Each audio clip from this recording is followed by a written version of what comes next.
yeah, like emotional support, I really needed. Like I needed a hug. You know that like trend right now, like needed a hug, decided to Yeah. play professional soccer. For $8,000 a year. Oh my God. Sarah, what a journey.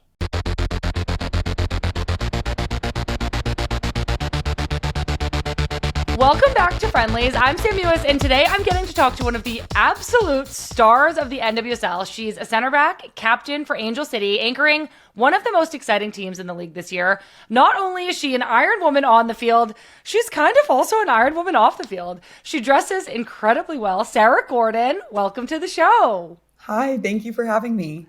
I am so excited to chat, and I know you're so busy, so I really appreciate you hanging out with me.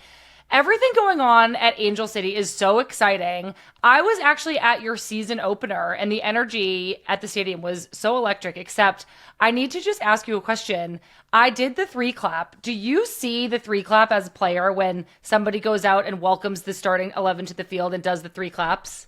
No, we don't see it at all. The only time I even saw a video of it is when they tried to have our kids do it last year, and it was a low-key disaster. Okay, I can imagine actually that would have been a low-key disaster. I need to look that up.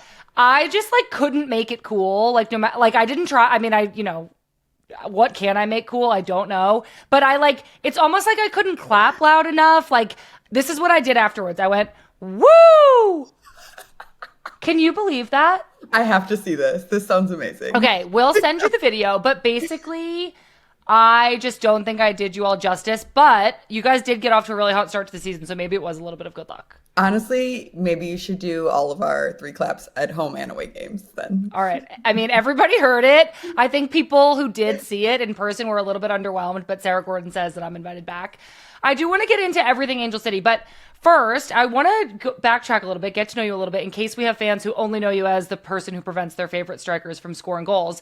So I want to go all the way back to the suburbs of Chicago. You played soccer from a young age, obviously, but in high school, you also ran track. And then in college at DePaul University, you played soccer in the fall, you did track in the spring. How difficult was having that kind of self-discipline to be a two-sport athlete, especially for a college kid?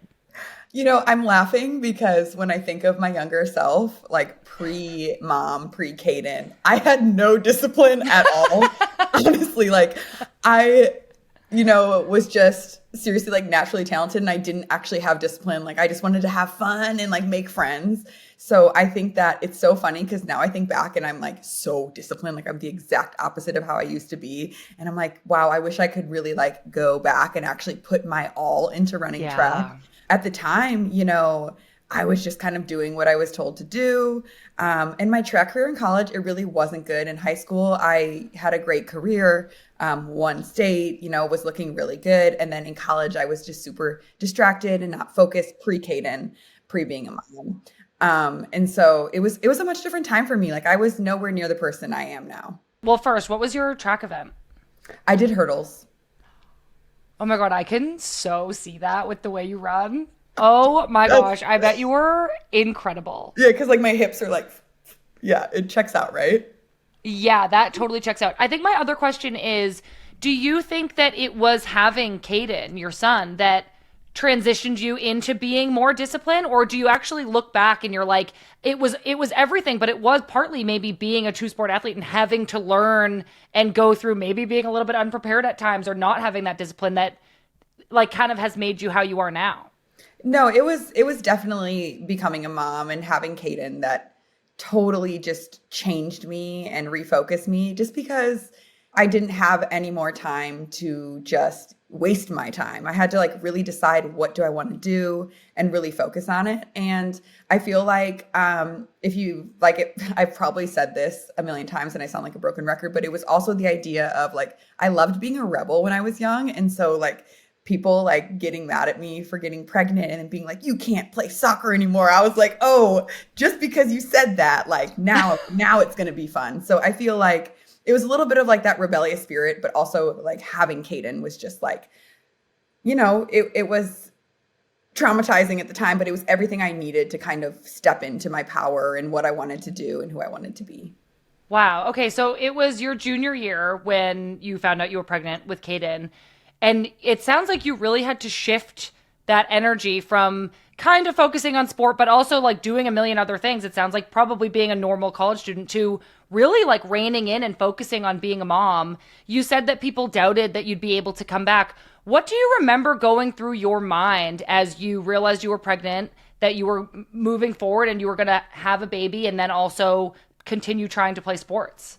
Yeah, it was the summer, it was like the summer before, like, and between sophomore and junior year. Not to be dramatic, but like it was very traumatizing because I didn't feel supported by, my family, like my immediate and extended family, but also my team. I think people were just really disappointed in me because, like I said, up to that point, I wasn't disciplined. I wasn't a good teammate. I didn't really care about anyone except for myself. And I had my own shit that I was dealing with that I was just unconscious of the things that I had been through that were the reason I was the way I was. I think that it was just like a splash of cold water to the face. I don't recommend it. Don't get pregnant young, just so you can figure your shit out. Don't do that. But, yeah, because of that, because of like how uncomfortable the feelings were and how ashamed I was. I felt so much shame in who I was and what I was going through. That's really what brought me conscious to like, okay, like this is uncomfortable. Like I need to figure out, how to deal with these uncomfortable feelings, basically. I do just want to like kind of relate a little bit. I think we're obviously in such a different phase of life now in our early 30s where getting pregnant is a beautiful miracle and we're so happy for everybody. But I remember being 20 years old and being like, that is not my aim or my goal. And it would have been, you're using the word traumatizing, but it's like, yeah, that would not have been met with the same type of celebration that it is met with now. It does sound like a lot, like you were going through so much. And I'm wondering what you think in your life up to that point helped prepare you for what you were about to go through, balancing having a baby, being an athlete. What kinds of things do you look back on and you're like, I went through this so that I could handle this? I know that this is not a therapy session, but I don't have that many childhood memories for whatever reason. I was adopted when I was a baby, and I don't know. I read a lot of books on like how that can affect you, but I think that like from the time that I came onto this earth, like I learned resilience through little things like that, like being adopted and like things that you can't necessarily remember, but like, resilience was born. And so I feel like, although I don't have an answer to that question. I don't really remember a lot of things from my childhood. I do feel like in the moment, when I was going through the pregnancy and through all that, it almost felt like I, was born to do this. It didn't feel like getting pregnant. I was like, I'm having my son. I'm going to have this baby. There was no other option for me, not because of religious beliefs or anything like that, just because it was like, I decided somewhere inside of me. And I think that's how I've always been, stubborn to a fault, but sometimes it's a gift. I mean, that's incredible. You also mentioned earlier that it was kind of the experience of people around you doubting you, saying you can't play soccer anymore, that actually motivated you to come back. You ended up going pro. But do you remember what it felt like to come back on the field for the first time and kind of prove everybody wrong? Yeah. So it's funny because I was just talking about this with someone, and it's like, my son is 11, Caden's 11 now. So it's like, wow, that was a long time ago. Like, are we really in the 30s? What happened? But I don't know. There was no plan back then. There was no like, okay, she's pregnant. She needs to wait this amount of weeks. It was like, I was pregnant. I had my son. 2 weeks later, I was working out. And 4 weeks after that, I was playing collegiate soccer, and I ran a fitness test on my first day back. And the crazy part about it is that during my pregnancy, I was on bed rest from 26 weeks on because I was having complications with my cervix. So I wasn't working out. I wasn't doing anything. And it was just like, okay, you're good. Like, you're doing a fitness test day one. So there was no doctor that was easing me in. It was just kind of like, you're 21 years old. You'll be fine. Go out there and figure it out. Oh my God. My jaw is like literally on the floor. That is so unbelievable to think about. Well, you clearly immediately got back on the field. You played 2 more seasons for DePaul. And then you became the school's first soccer player to be drafted into the NWSL when you were signed by the Chicago Red Stars in 2016.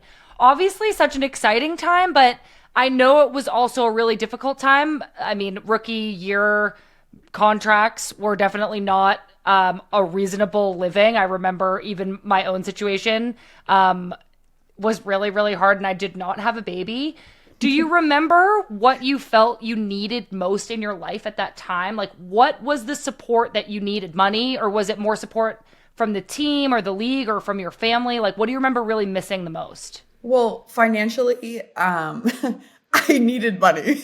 Like I was Yeah. making $8,000 a Oh season. my And God. so I, was moved back in with my parents. Luckily, I was playing for the Chicago Red Stars and I lived, I had a home there and family there. So, that's the only thing that even made it possible.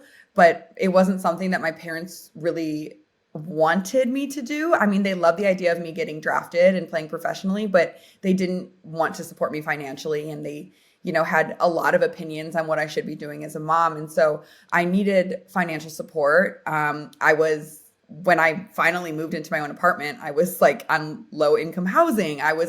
When Kaden was a baby, I was on WIC. Like I was using government support, which was also hard to do because they were considering us seasonal employees then because it was only like a 6-month season. So it was a really complicated situation. I needed financial support, but really more than that, I just needed emotional support. I was so chaotic emotionally, like so anxious. I feel like I was probably depressed, but I couldn't even touch that because I was so anxious with everything going on. Looking back, I'm like, wow, like kudos to that girl because I don't know how I got through it. Like once again, my stubbornness got me through, but yeah, like emotional support, I really needed. Like I needed a hug. You know that like trend right now, like needed a hug, decided to Yeah. play professional soccer. For $8,000 a year. Oh my God. Sarah, what a journey. Oh my God, it was crazy. I remember Kaden got kicked out of daycare because I couldn't afford it. Like, whew. I mean, we've come so far. We really have. Like, the support I is much know. better now than it was I then. know. We're getting to that. This story has such an incredible, it continues on and it is so incredible. You have said that you didn't even know that first season where to go for support. You were new on the team. You didn't want to say the wrong thing. I think that there was, especially in those years and probably even now, this kind of sense for a young player to like not want to rock the boat or be high maintenance or like say the wrong thing. You were the only player on the team raising a kid, which from that I can, imagine that you feel like you're a burden. Maybe you feel like, well, I have a kid. Can I go on the trip? I need this. I need this. You're having like these extra things around your needs from the team. And of course you didn't want to go to the club with that. I can totally relate to that. Was there a moment where that kind of feeling of being alone, being the only mom changed and you started to connect to the team more and get that support that you needed? No, not as a rookie, not even as within my second year. Looking back, I can see that I dealt with such feelings of being unworthy and undeserving. And so, like you said, that's exactly how I was feeling. I didn't want to go to the team and ask for something. I didn't want to be a burden. I just felt like I should be grateful to be there. So after a few years and I'm starting to, play and get playing time, starting to start, year 2, year 3. And that's year 3 is really when I stepped into my power and I was like, I need a living stipend. Like I need to bring my son on these trips. Like I need this, I need that. But it took me so long to get there. And honestly, I'm so impressed by the young players in this league now because like I see my young teammates and I'm like, a lot of them are not scared to ask for what they need. And I'm like, that's really cool because I couldn't do that. So like I'm very impressed by these young players these days. I mean, I agree. I think the young players today, I mean, well, one, I always say this, but like Gen Z kind of terrifies me. Like they do just kind of know what they want. But what I will say is that I think that they have role models like you who did have to kind of scrap and fight and figure out how to make these environments that you're playing in one that would receive their requests and their needs with like open eyes and not be dismissive and not cut them from the team. So I would really credit the success and the bravery of this new generation to players like you who fought so hard to make the league the way it is. I know that over time in Chicago, you did become really, really close to some of your teammates, especially Tierna Davidson. There is this amazing photo, which we'll post if you're watching this on YouTube, of Tierna and Caden trick-or-treating together. I know you're not on the same team anymore, but can you talk a little bit about your relationship with Tierna and even Tierna's relationship with your son? So there's so much when I think about first of all, Tierna was an incredible friend to me and an incredible auntie to Caden. Like, she's just a great person. And she's one of those players who came into the league super young and is just mature beyond her years. Like, definitely was more mature than me. So that was great. But she's more mature than me too. I love Tierna. Yeah, she's just different. She's different. Like, no, there's no one like her. I think, like, when I think about Chicago, like, every girl on that team, we all went through so much stuff together, as everyone now knows. And so Tierna was just somebody who just helped, always had my back, held me down. Like I said, like, a lot of times throughout my younger years, I think I just needed some emotional support, a hug, a friend. And she was a rock solid friend, like, just rock solid. And, she's definitely someone I miss all the time when I think about our friendship. In your early 30s, it's hard to find good friends. And so I'm just so grateful for the time I had playing with her. Obviously, she's an incredible player, but just a really solid friend overall. Yeah. Okay, we all love Tierna. I know that this is the last question really about Chicago. You really found your place on the team. You were such an integral part of the squad. You played there for 7 years, and in 2021, you were actually the Stars' first ever Iron Woman. That means you played every second of every game of the season. That's 2,160 minutes. I imagine that as you kind of got the hang of, like, being a professional and being a mom, your game was able to develop in new ways at this professional level. So I think that kind of leads me to, now you're, like, starting every game. Now the team, like, really needs you to be a top performer. So how did you balance that growing importance on the team with being a mom as well?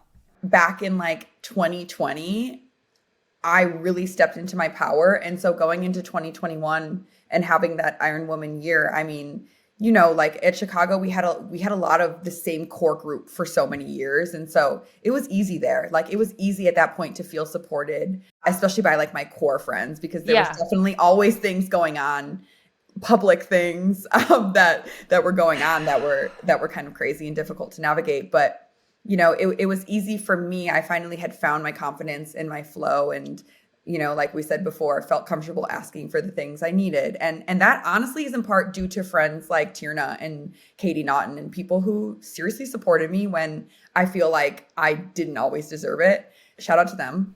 Need friends to help you step into your power. But yeah, at that point, I felt like 2021, I was just in my groove, I was in a great place. And that was really, like, my first, I feel like 2020, 2021 were, like, my first years where I felt confident, comfortable as a mom and a player.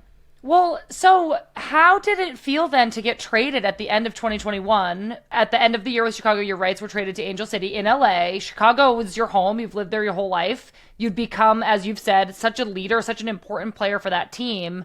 What did it mean to you to leave? I was ready to go. I felt like I had been at that point in Chicago for the last 14 years, the suburbs, the 14 years before that. So I was like, I think it's time for me to take another step. I mean, how many more years can I live here? No, I'm kidding. I love Chicago, but I wanted it, and like I said before, like, I always felt like big decisions for me weren't really decisions. I just kind of always felt guided. And I was like, I think something about LA, like, really just attracted me, and I really wanted to be there and be a part of something new and also be seen in a different way. Yeah. Because I felt like I was always seen in the same way in Chicago by my teammates and by the coaching staff. And I wanted to be more. I mean, you mentioned earlier that sometimes when you were going through, the trials of being a new player on the team, being a new mom, you mentioned that maybe you weren't always the best teammate or you weren't always in control of your emotions on the field. Is that what you mean? Like, you kind of wanted a fresh start and an opportunity to be who you were in that present moment and bring the newest version of yourself to your team?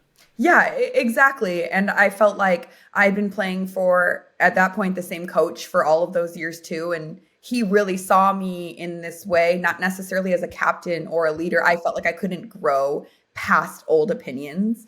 And I was just ready to kind of fly in that way. Wow, oh my gosh, yeah. Valemos, get it? That was I embarrassing. love that. That makes so much sense. I know. So this transition to LA feels like it's this moment of like new opportunity and hope, and then unfortunately you tore your ACL. You missed the whole first season with Angel City. You're in a new city. You're far from everybody that you've known. You're far from Tierna Davidson. You're injured. Did this? What was this moment like for you? What was going through this injury in a whole new city? How did you experience that? Honestly, it was even like so I tore my ACL like 2 weeks into preseason. Even before that, I was struggling so much. And I think it's so funny because it's like you look at players and you're like, they're so confident, they're so this, and you have no idea the battles that they go through and the things that they go through because all of us inevitably do go through it. But I was struggling. I was once again feeling like a rookie, questioning my worthiness, questioning, am I even good at soccer? Like, what do I do? Who am I? And that was just 2 weeks into preseason. And then I tore my ACL. And I'm like a big believer of like your mind and your body like are one. And so basically I'm saying I was in a bad place and then I tore my ACL and it's not that surprising looking back.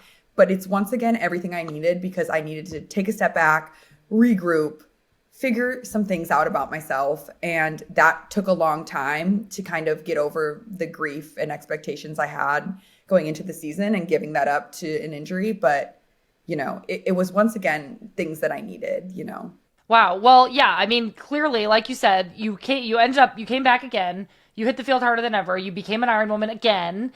You helped Angel City get to their very first playoffs, and immediately it feels like the fans fell in love with you because you're like cool, calm, and collected. You're so fun to watch play. I feel like watching you defend like gives fans the same experience as watching somebody else like score a goal. It's just such an exciting thing to watch. You're always battling for the ball.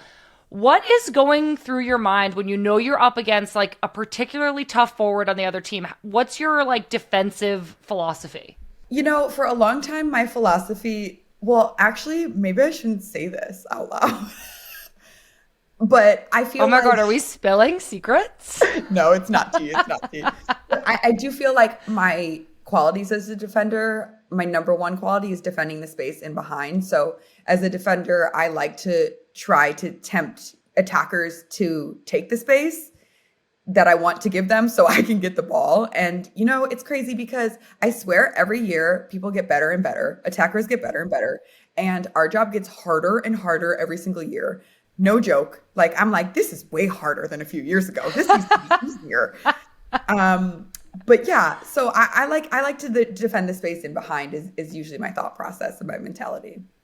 Yeah, that makes a lot of sense. I don't think that you gave too much away because I feel like that's how I would think of defending too, and I was not nearly as effective. So I think you're good. You're still going to be crushing it out there.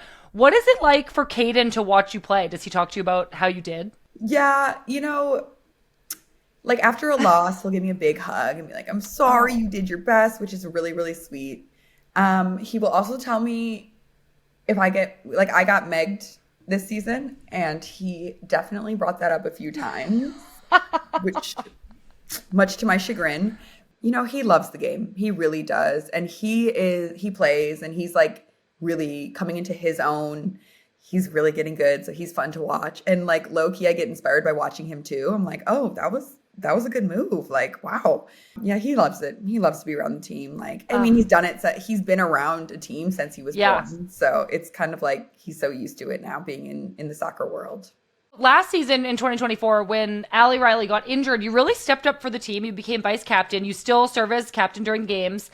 And it's really impressive that you went from feeling kind of isolated, having a tough start at Angel City with that injury, to now being such a leader, and a leader at a really critical moment for this club. In the 4 seasons of Angel City, there have been 3 coaches, there's new owners.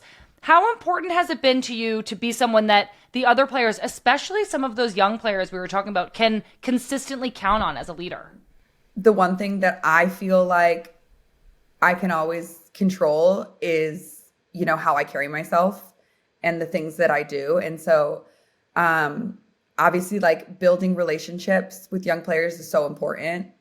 Leading by example is, for me, the most important thing I can do. And I take it very seriously, sometimes too seriously, and become a perfectionist, but that's fine. We don't have to talk about But so building connections is really important, but just being like someone that they can count on the field and carrying myself in that way is really important to me. And like you said, we do have a really young team, which is amazing. I'm like in awe of these young women. Like, I'm like, you guys are amazing. When I was 20, do you want to know what I was doing? I mean, everyone knows because of the beginning of this podcast, but yeah, I just, sometimes I don't know how everything has happened the way it has. You're making me think about these things and I'm like, oh yeah, that is interesting. I did come back from my ACL. Yeah. But mostly I'm honored to be a captain and to be looked at as a leader. And more than that, like, I really just want to make my teammates proud and back them up as a center back when they need me to, when it gets to me, when people make mistakes and I need to back them up. And so I hope to do that. And I hope to hold myself and the team accountable and all of these things, but I mostly hope to have fun and like grow with players young and old. I feel like it does seem like there is a new energy around the club this year. After a lot of speculation and kind of a long wait, Angel City recently named a new head coach, Alexander Strauss, who's going to be joining the team in June from Bayern Munich. What are you excited for? What was the team's reaction? What do you think he's going to bring to the club? Well, to be totally honest, we found out last week and we had a game in 2 days. And so I think everyone is really excited.